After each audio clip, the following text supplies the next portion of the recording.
Well, I'm from Minneapolis, and I've noticed that downtown is doing a lot of changing. Some of it is it's really good, you know, and others it's like, you know, it brings up questions, you know, like what is the intent behind this?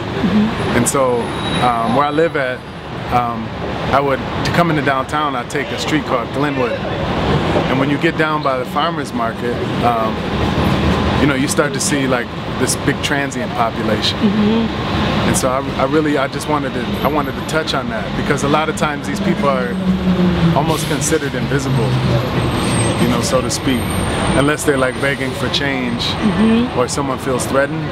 And I think it added like a whole dimension of tension to downtown, especially on the Friday or Saturday night, like the party nights. And I was figuring like, well, how could I touch on that? But basically to create some kind of a conversation piece.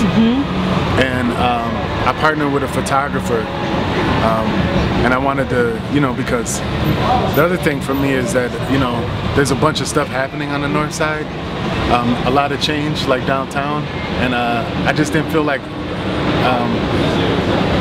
you know, certain people weren't getting their stories told. Sure. Yeah. Can you kind of give an overview of what people will find at your showcase, an overview of the installation? Well, I mean, initially I wanted to take photos of some of the people down here, some of the transient population, but then I thought that still would be like a bit intrusive. And so I just, you know, I use my kids and my wife and my neighbor, because I feel like, you know, they're in command of their story, you know what I mean? And then I also wanted it to turn into, I don't know, like this guy really is like putting himself out there, you know, like, and that's a lot of the work that I do. So it's not just art, but it's like, you know, I think, you know, a lot of it is organizing, and to me the heart of organizing, the root of it is storytelling. So I just wanted to add like a whole nother, I guess you can say, a counter narrative to the pre-existing one, especially about people of color and people that are marginalized. Right. Can you give your background, kind of overview of your work as an artist? Well, I started out down here. Downtown? Yeah, writing on stuff. Yeah. In the 80s. Doing what? During the 80s. Okay. Yeah, markers and spray cans and stuff. But, you know, it was a beginning. I don't know. You're young, you know what I mean? Yeah. And so I guess I graduated. My neighbor, I moved from the north side to the south side with my mother. My parents was divorced when I was really little. I got to an age, I said, I'm moving in with my mom. I don't have to take this no more from my dad. You know, you're a teenager, you know everything. Yeah. And one of our neighbors was a photographer. And he asked me one day if I wanted to go on a shoot with him, and that was like my first like real art job. I was his apprentice, and we're doing like the guy who was like the CEO of the St. Paul companies. So I'm like, wow, you know, what is this? And what struck me, even from like where I started to even where I'm at now, there's been a thread of storytelling, and you know, where the work becomes personal, but not so personal where, you know, like I'm not trying to offend anybody or whatever. Sure. It's just that I think that, you know, in the city that we live in, the state, the country, the world, like if more people had their voices heard, we probably could have more of source material to decide on what kind of policy and, you know, the changes and whatever, they'll probably be a little bit more accessible to everybody because we'll know more of what people really feel. And so I wanted to highlight that. You know, so I would stay true to my background. And so I've done a lot of theater, I've done a lot of experimental theater. I lived in Europe for some years doing some stuff like that, teaching. I've always wanted to teach. Because where I grew up at, we didn't really have that exposure to art. It was just like the markers and the spray cans and that, you know. So I don't know, it's like there's always been like, you know, how can you tell your story, like, you know, stick up for yourself, but also like how you can be a better human being. I mean, I think that's at the center, you know, at the root of it. You know. So what kind of your hopes for this installation that you've done as part of Made Here, and just kind of overall for the Made Here project? What kind of impact do you hope it has on the city?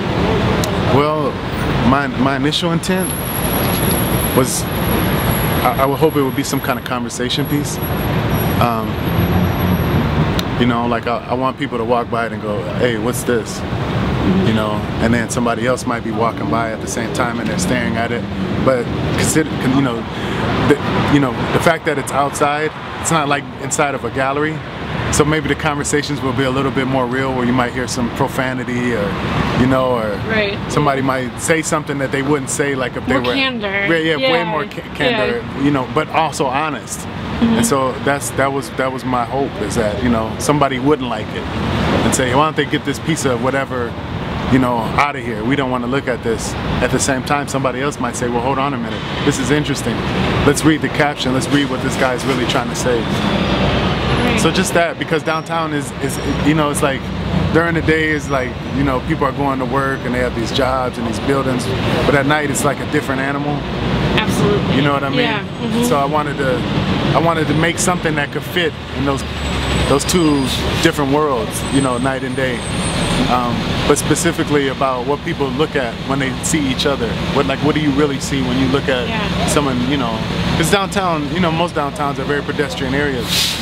And that's what I liked about Made Here. It's like the work is right outside for people to look at. You know, you don't have to have any part of the streetscape. You don't have to have kind of gallery etiquette or put on a blazer. Or, and it's unexpected, I think, to some people. They might be walking by like, oh, you know, what is that? You know, it's sort of a surprise, I think, sometimes. Well, great. Anything else that you want to say, or any other upcoming projects that you're working on that you want to let people know about? Oh, the work, right? I love Made Here.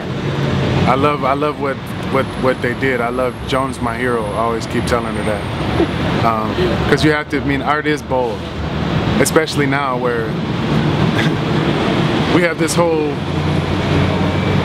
I don't know, we have this whole machine that makes artists, whereas before you were kind of like developed.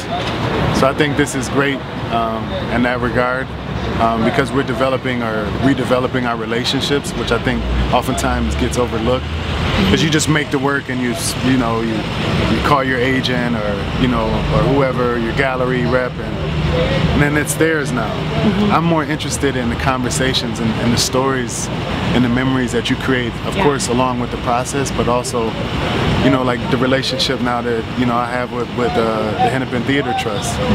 It's totally, to me, where it's at, especially in the town. Like, we have to talk more. We can't just keep assuming.